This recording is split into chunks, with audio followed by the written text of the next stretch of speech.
तुलसी माता को जल देते समय बोलने चाहिए। ये 3 शब्द जिनसे सभी मनोकामनाएं पूरी होती हैं। हम आज के प्रवचन में जानेंगे कि तुलसी माता को जल देते वक्त कौन से शब्द बोलने चाहिए। किसी समय की बात है, भगवान विष्णु विश्राम कर रहे थे, तभी देवी लक्ष्मी वहां आई और भगवान विष्णु से तुलसी माता को जल देने के महत्व के बारे में पूछा। भगवान विष्णु ने उन्हें तुलसी माता को जल देने के महत्व को विस्तार से बताया।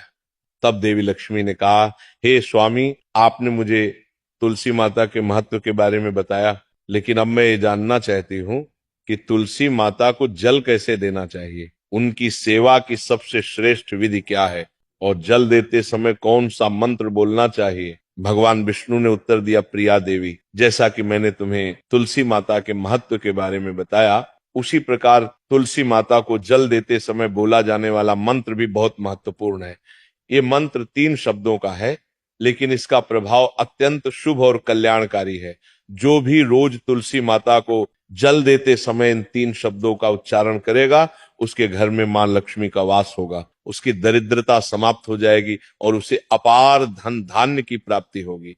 मंत्र के महत्व को बताते हुए भगवान विष्णु ने कहा, इस मंत्र का महत्व सुनने से ही मनुष्य के सभी पाप नष्ट हो जाते, उसे हजारों वर्षों तक तुलसी माता को जल देने के पुण्य का फल मिलता है। फिर भगवान विष्णु ने देवी लक्ष्मी को एक कथा सुनाई। उन्होंने कहा, दक्षिण दिशा में यम नगरी नामक एक नगर था, जहां रमेश नामक एक ब्राह्मण रहता था। वह अत्यंत पापी और गलत कामों में लिप्त व्यक्ति था। जन्म से ब्राह्मण होते हुए भी वह धार्मिक कार्यों से दूर रहता था। न वह पूजा करता, न ध्यान, न जप, और न ही किसी का सत्कार करता। वह मदिरापान और मांसाहार भी करता था और हमेशा अनैतिक कार्यों में व्यस्त रहता था।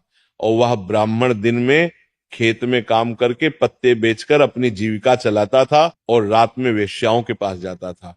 इस प्रकार उसने अनेक वर्षों तक अपना जीवन इसी पापपूर्ण तरीके से बिताया। फिर एक दिन वह दुर्बुद्धि ब्राह्मण पत्ते इकट्ठा करने के लिए एक शिष्य की वाटिका में पहुंचा और पत्ते तोड़ने लगा। तभी एक काले सर्प ने, जो काल के रूप में वहां उपस्थित था, उसे काट लिया। उसी समय उसकी मृत्यु हो गई। उसकी मृत्यु के तुरंत बाद यमराज के दूत वहां प्रकट हुए और उसकी आत्मा को लेने के लिए आए। वे उसे यमलोक ले जाने लगे। मार्ग में वह ब्राह्मण यमदूतों के सामने रोने और विलाप करने लगा। उसने कहा, हे दूतों, मुझे कहाँ ले जा रहे हो? मुझे छोड़ दो, मेरे प्राण बचा लो। लेकिन यमदूत बोले, अरे पापी ब्राह्मण, तेरे दुष्कर्मों के कारण तुझे यह दंड मिला है। अब यमराज तुझे घोर नरक में डालेंगे।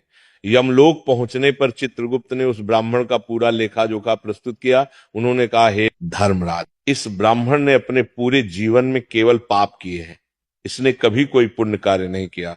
धर्मराज ने दूतों से कहा, हे दूतों, इस घोर पापी ब्राह्मण को नरक में डाल दो, इसे अपने कर्मों का फल भोगना होगा।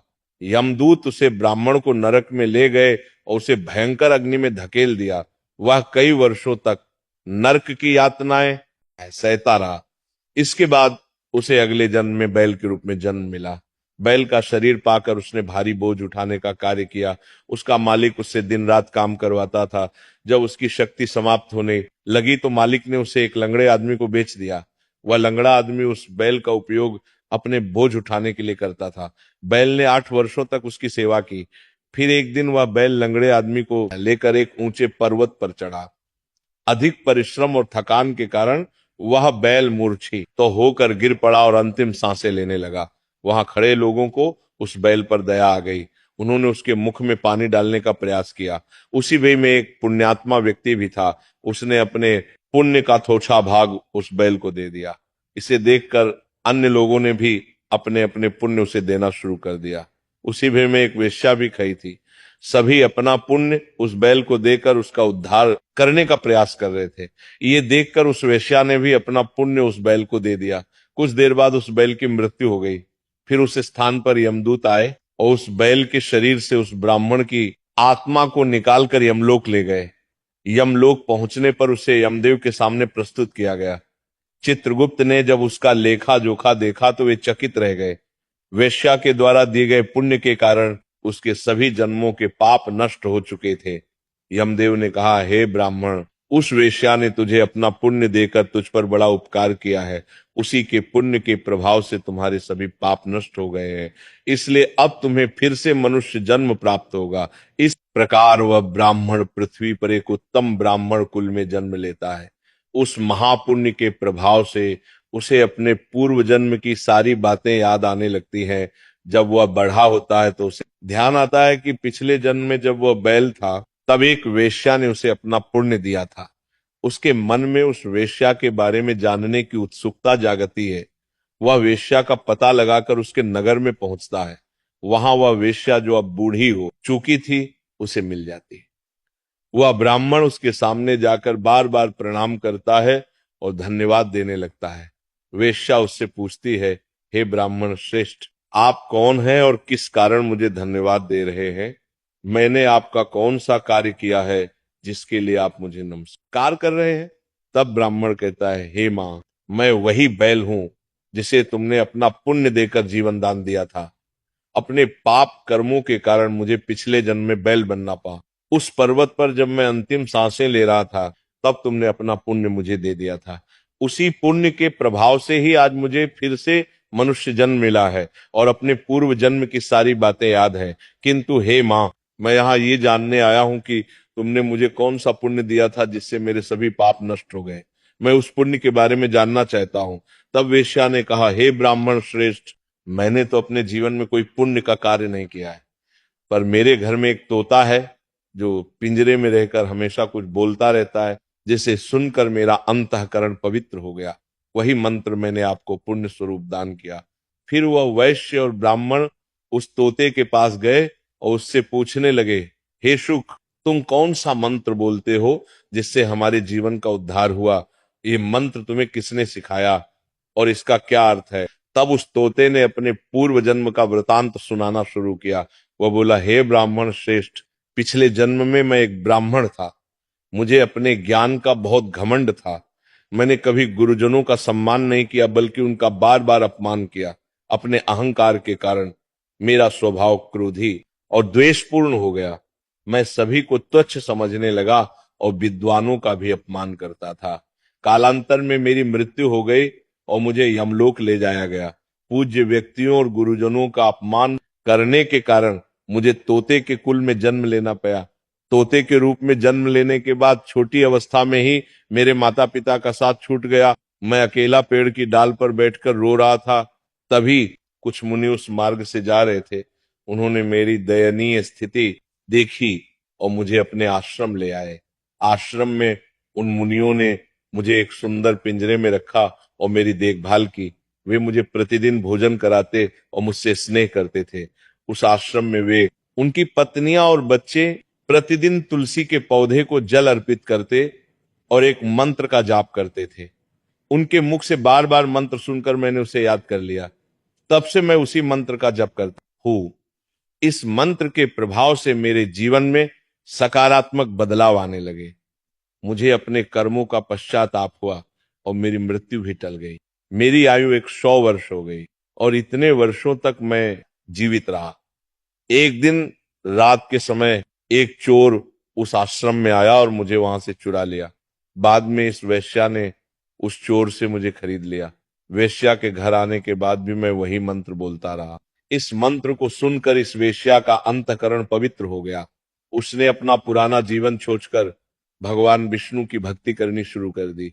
हे ब्राह्मण देव, इसी मंत्र के प्रभाव से मेरे और उस वेश्या के सभी पाप नष्ट हो गए। यही मंत्र आपको भी पाप मुक्त कर चुका है। इस प्रकार तोते ने उस ब्राह्मण और वेश्या को पूरा वृतांत सुना दिया। ये सुनकर ब्राह्मण और वेश्या दोनों बहुत प्रसन्न हुए। उन्होंने तय किया कि अब वे प्रतिदिन तुलसी मां को जल अर्पित करेंगे और उस मंत्र का जप करेंगे।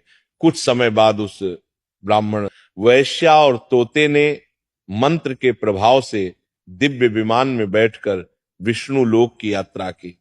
भगवान विष्णु ने देवी लक्ष्मी से कहा, हे देवी, देखा आपने, केवल तुलसी मां के मंत्र के प्रभाव से उस तोते, वेश्या और ब्राह्मण के सभी पाप नष्ट हो गए। इसीलिए हर व्यक्ति को प्रतिदिन तुलसी मां को जल अर्पित करते हुए इस मंत्र का जाप अवश्य करना चाहिए। वह मंत्र इस प्रकार है, ओम वृंदावनी स्वाहा, ओम वृंदावनी स्वाहा। जो स्त्री प्रतिदिन तुलसी माँ के साथ माने इस मंत्र का उच्चारण करेगी वह सौभाग्यशाली बनेगी। जो पुरुष इसका जप करेगा उसे अक्षय धन की प्राप्ति होगी। जिस घर में प्रतिदिन तुलसी माँ की पूजा होगी वहां लक्ष्मी जी का सदा वास रहेगा। तुलसी माँ का यह मंत्र फलदायी और सिद्धियों को प्रदान करने वाला है। स्त्रियों को स्नान के बाद बाल बांधकर मांग में सिंदूर लगाकर तुलसी माँ को जल चढ़ाना चाहिए। साथ ही तुलसी माँ की परिक्रमा करनी चाहिए। शाम के समय तुलसी माँ के पास दीपक जलाने से घर में सुख समृद्धि आती है। भगवान विष्णु की पूजा तुलसी माँ के बिना अधूरी है। तुलसी का एक पत्ता चढ़ाने से भगवान को उतनी प्रसन्नता मिलती है जितनी हजारों अमृत के घड़ों से नहलाने पर भी नहीं मिलती। जो भी व्यक्ति तुलसी माँ का सम्मान करेगा और उनके इस मंत्र का जप करेगा उसे न केवल इस लोक में बल्कि परलोक में भी शुभ फल प्राप्त होगा। ऐसा फल तुलसी माँ के पत्तों के दान से मिलता है। जो मृत्यु के समय अपने मुख में तुलसी के पत्तों का जल ग्रहण करता है ऐसा व्यक्ति अपने सभी पापों से मुक्त होकर भगवान विष्णु के धाम जाता है। भगवान विष्णु कहते हैं पूर्णिमा, अमावस्या, द्वादशी और सूर्य संक्रांति के दिन मध्याह्न काल रात्रि और अशौच के समय तेल लगाकर बिना स्नान किए अथवा बिना हाथ पैर धोए रात्रि के वस्त्र पहनकर तुलसी के पत्ते तोड़ना महापाप होता है। श्राद्ध, व्रत, दान, प्रतिष्ठा और देव पूजा के लिए तोड़े गए तुलसी के पत्ते 3 रात तक पवित्र रहते हैं। तुलसी के पत्तों को बिना नष्ट किए उसके अग्रभाग को तोड़ना चाहिए। तुलसी की मंजरी जो सभी फूलों से श्रेष्ठ मानी जाती है इसे उसे तोड़ते समय पत्तियों का होना आवश्यक है। पौधे को बिना हिलाए केवल अग्रभाग को तोड़ना चाहिए ताकि पूजा का फल और बढ़। तुलसी के पत्तों को कभी नाखून से नहीं तोड़ना चाहिए क्योंकि इससे पाप लगता है। रात्रि के समय तुलसी के पौधे को छूना या उसके पत्ते तोड़ना अशुभ माना जाता है क्योंकि रात्रि में वह निद्रा अवस्था में होती है। गुरुवार को तुलसी के पौधे में थोड़ा कच्चा दूध अर्पित करें और इस दौरान ओम नमो भगवते वासुदेवाय नमः मंत्र का जप करें। तुलसी के पौधे के पास शालिग्राम रखें और तिल चढ़ाएं।